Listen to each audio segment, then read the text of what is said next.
Assalamualaikum warahmatullahi wabarakatuh. Selamat pagi anak-anak semua. Bagaimana kabarnya? Semoga anak-anak dalam keadaan sehat walafiat, selalu dalam lindungan Allah, dan tetap semangat belajarnya. Pada pagi hari ini, sebelum kita masuk ke pembelajaran berikutnya, mari kita membaca basmalah bersama. Bismillahirrahmanirrahim. Kita lanjut ya anak-anak.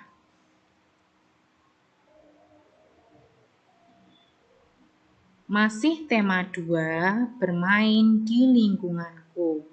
Anak-anak pasti sudah pernah ya yang namanya bermain di lingkungan. Bermain itu macamnya banyak sekali. Ada yang bermain bola, ada yang bermain boneka, ada yang bermain tali. Banyak sekali jenisnya. Kita lanjut ya.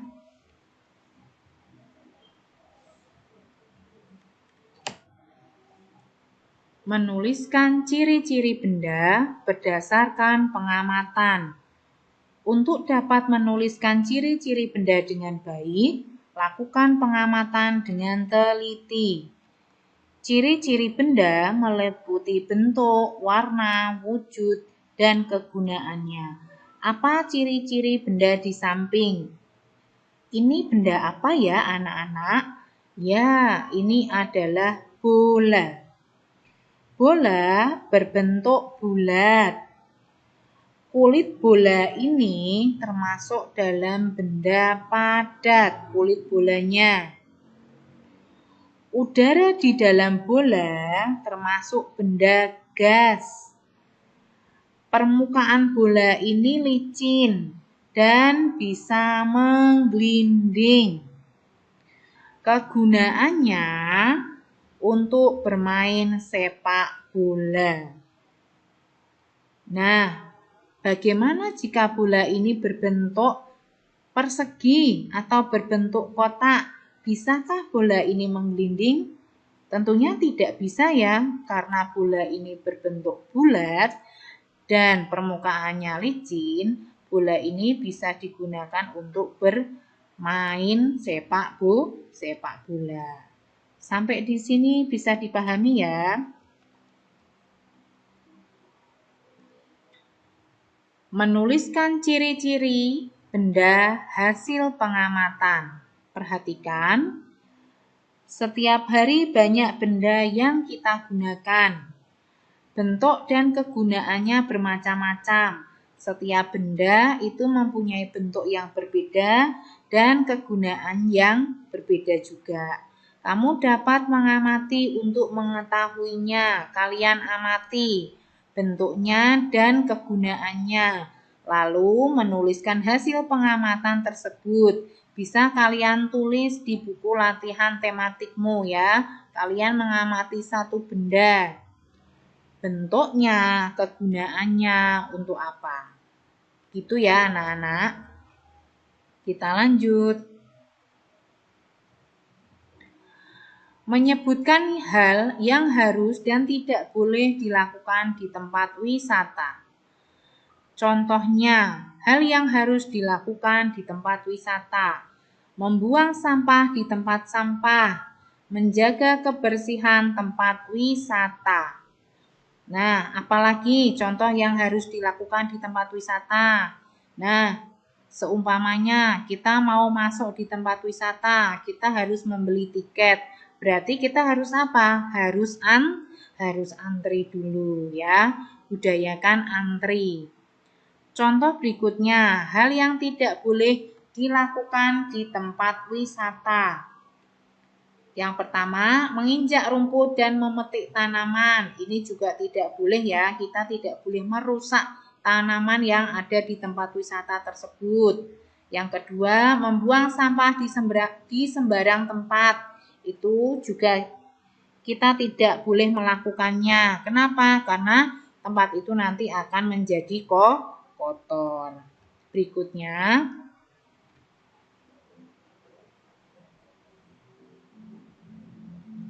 Menyebutkan manfaat mematuhi dan tidak mematuhi aturan di tempat wisata.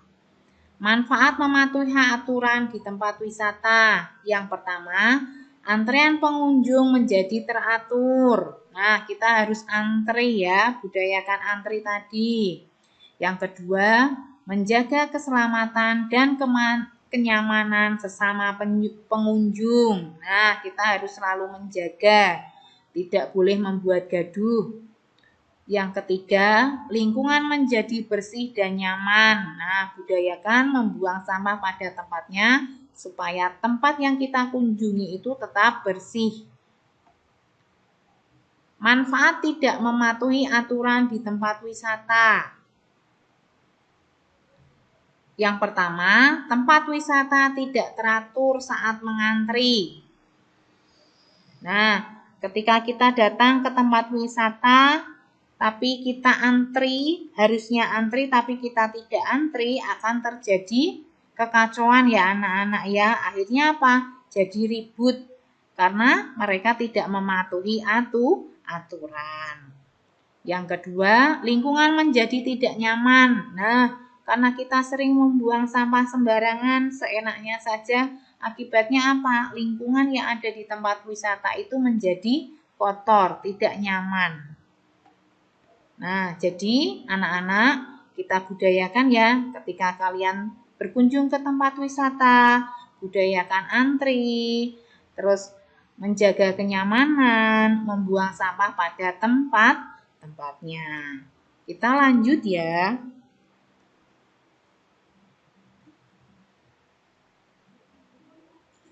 Kalau tadi kita sudah belajar tentang tempat wisata, sekarang menyebutkan hal yang harus dan tidak boleh dilakukan di rumah. Contoh hal yang harus dilakukan di rumah.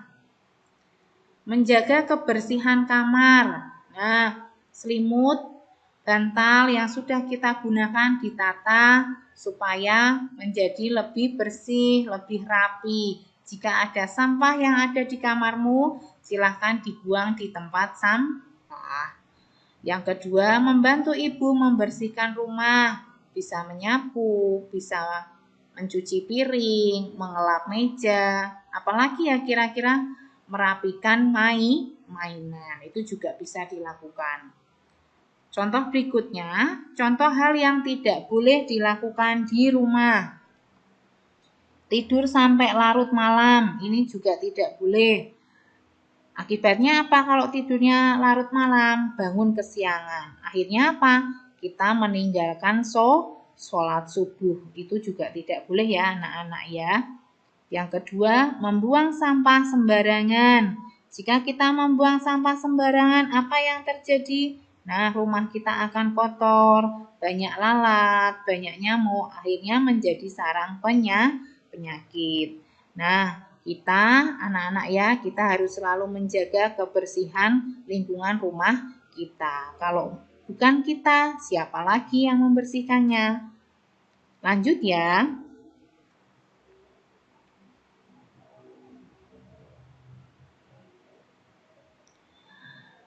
Menyebutkan manfaat mematuhi aturan di rumah. Perhatikan ya anak-anak ya. Manfaat mematuhi aturan di rumah. Yang pertama, rumah menjadi bersih dan nyaman.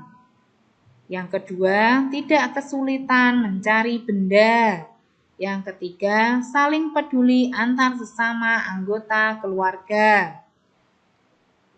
Berikutnya, manfaat tidak mematuhi aturan di rumah. Rumah menjadi tidak nyaman. Kedua, kesulitan saat mencari benda karena tidak dirapikan. Nah, ketika tadi rumah itu bersih, rumah itu nyaman, ketika benda ditata rapi, ketika kita mencari benda pasti akan ketemu karena rumah kita rapi. Berbeda dengan kalau rumahnya tadi tidak ditata dengan rapi. Ketika kita ingin mencari benda yang kita cari, pasti tidak ketemu karena rumahnya berantakan. Nah, untuk itu kita harus selalu ya anak-anak ya menjaga kebersihan rumah, menata benda yang sudah kita gunakan dikembalikan lagi ke tempatnya. Supaya apa? Ketika kita ingin mencari benda itu pasti ketemu. Tapi berbeda kalau kita menaruhnya sembarangan, benda itu ketika kita butuhkan pasti tidak akan ketemu karena tidak ditata rapi. Terus kita juga akan peduli sama anggota keluarga, akan membantu, bisa membantu ibu, bisa membantu ayah, dan membantu kakak. Kita lanjut ya. Nah, sekarang kita akan belajar membuat hiasan dari sisa kulit buah atau biji-bijian. Membuat hiasan dari bahan alam dapat menggunakan kulit buah-buahan atau biji-bijian. Di sini ada cangkang telur ya, kulitnya. Ada biji kacang hijau, ada biji jagung, ada biji kacang merah, ada juga cangkang kerang. Nah, biasanya hiasan cangkang kerang ini biasanya kita temukan di dekat pantai-pantai. Ada yang dibuat figura, ada yang dibuat figura cermin, banyak sekali. Ini bisa digunakan untuk menghias. Kita lanjut ya. Perhatikan, siapa yang pernah makan salak? Nah, salak itu kulitnya bagaimana warnanya? Warnanya coklat ya, permukaannya kasar. Terus bagaimana, Nak? Rasanya bagaimana? Rasanya ada yang manis, ada yang asam ya. Ada yang sedikit agak kecut. Nah, perhatikan. Kulit buah salak dapat dibuat berbagai kerajinan yang sangat indah. Kulit buah salak memiliki kelebihan dibandingkan kulit buah lainnya. Kulit buah salak memiliki permukaan yang sangat unik, yaitu permukaannya berbentuk seperti tumpukan genting dan bergerigi. Nah, permukaannya kasar. Nah, ini contoh gantungan kunci yang berbentuk ikan yang terbuat dari kulit buah salak. Ini juga termasuk bahan alam. Nah, kemarin anak-anak yang belum membuat figura atau belum membuat kotak tisu bisa segera diselesaikan ya anak-anak ya. Kita lanjut. Kalau tadi kita sudah belajar tentang menghias, sekarang kita belajar menghitung hasil pembagian dua bilangan. Perhatikan contoh berikut. 52 dibagi 13. Penyelesaiannya 52 dikurangi 13, dikurangi 13, dikurangi 13, dikurangi 13, sampai hasilnya ini 0. Nah, dikurangi 13-nya ini ada berapa kali? Nah, di sini ada tanda merah ini, ada 4 kali pengurangan. Ada 4 kali pengurangan sampai hasilnya ini 0. Sampai hasilnya 52 itu 0. Jadi, hasil dari 52 dibagi 13 sama dengan 4. Bisa dipahami anak-anak? Kita lanjut ya. Nah, menghitung hasil pembagian 3 bilangan. Perhatikan, kalau tadi 2 bilangan, sekarang kita pembagian 3 bilangan. Berikut contohnya. 72 dibagi 12 dibagi 13. Penyelesaiannya bagaimana? Perhatikan, tahap yang pertama, 72 dibagi 12. Perhatikan, 72 caranya dikurangi 12, dikurangi 12, dikurangi 12, dikurangi 12, dikurangi 12, dikurangi 12, sampai hasilnya ini 0. Ya, sampai hasilnya ini 0. Terjadi pengurangan berapa kali? Ada berapa? Kita hitung 1, 2, 3, 4, 5, 6. Ada 6 kali pengurangan sampai hasilnya ini 0. Jadi 72 dibagi 12 sama dengan 6. Ini yang tahap pertama. Kita lanjut ke tahap yang kedua. Tahap kedua, 6 dibagi 3 sama dengan 6 ini dikurangi 3, dikurangi 3 sampai hasilnya ini 0. Terjadi berapa pengurangan di sini? Ada 2 pengurangan. Ada 2 kali pengurangan sampai hasilnya ini 0 ya. Jadi 6 dibagi 3 sama dengan 2. Perhatikan di sini. Jadi hasil dari 72 dibagi 12 dibagi 3 sama dengan 2. Bisa dipahami anak-anak? Nah, nanti kalian di rumah berlatih ya. Pengurangan 2, pembagian 2, dan pembagian 3 bilangan ya. Kalau tadi yang pertama, tadi kita 2 bilangan, sekarang yang ini 3 bilangan. Tetap berlatih ya anak-anak ya. Nanti bisa dibantu oleh ayah bunda atau kakakmu ya.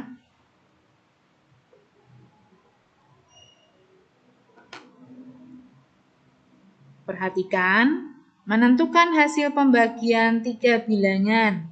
Pembagian 3 bilangan dikerjakan berurutan dari kiri. Perhatikan contoh berikut. 36 dibagi 4 dibagi 3 sama dengan penyelesaian yang pertama, hitung 36 dibagi 4 terlebih dahulu. Nah, kita hitung dulu ya. 36 dibagi 4 hasilnya 9 ya. 36 ini dibagi 4 sampai hasilnya 0 dan ada berapa? Ada 9 pengurangan tadi di sini ya. Caranya seperti yang tadi. Hasil pembagian dibagi lagi yaitu 9 dibagi 3 sampai hasilnya 0, terjadi 3 pengurangan ya, terjadi 3 pengurangan sampai hasilnya 0 dan di sini ada 3. Jadi 36 dibagi 4 dibagi 3 sama dengan 3 ya. Ini contohnya, caranya hampir sama dengan tahap yang pertama dan tahap yang kedua yang tadi ya anak-anak ya. Bisa dipahami semua? Kita lanjut ya. Nah, kalian nanti punya tugas di rumah mengerjakan di buku pena ya, di buku pena halaman 164 sampai dengan 166 di buku pena langsung dikerjakan. Jangan lupa ditulis basmalah hari dan tanggalnya. Yang kedua, mengerjakan latihan soal subtema 4 di buku pena langsung. Ini halaman yang ini ya, halaman yang 166 ini ya nak ya. Langsung, jangan lupa basmalah hari dan tanggalnya juga diisi. Tidak perlu difoto, dikumpulkan, menunggu info selanjutnya. Walaupun belum dikumpulkan kepada wali kelas masing-masing, tetap dikerjakan ya anak-anak ya. Ada waktunya untuk mengerjakan, jadi jangan malas, tetap semangat. Jika ada yang belum kalian pahami, bisa bertanya kepada wali kelas masing-masing. Alhamdulillah, pembelajaran hari ini selesai. Kurang lebihnya Bu Guru minta maaf. Jika ada yang belum dipahami, bisa ditanyakan, bisa via telepon atau WA. Tetap semangat ya anak-anak ya, selalu menjaga kebersihan, jangan lupa sholatnya dan ngajinya selalu dikerjakan. Terima kasih. Wassalamualaikum warahmatullahi wabarakatuh.